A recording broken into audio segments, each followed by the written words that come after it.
আজকে চলে এসেছি একটা নতুন রেসিপি নিয়ে। প্রথমে দিয়ে দিলাম তেল,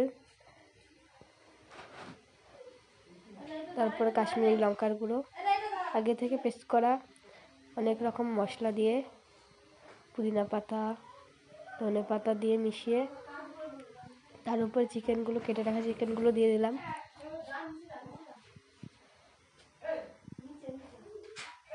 তার মধ্যে মিক্স করা ক্যাপসিকাম, টমেটো, লঙ্কা দিয়ে মেখে ম্যারিনেট করে রাখবো।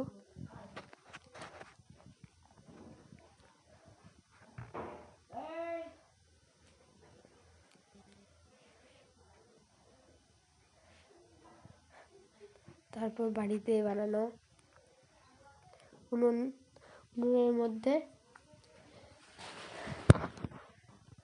ওগুলো পোড়াতে হবে।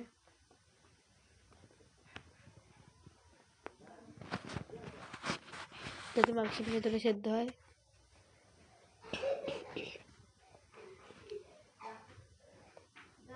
এগুলো অনেকটাই পুড়ে গেছে, ভেতরে সেদ্ধ হয়ে গেছে, খুব সফট।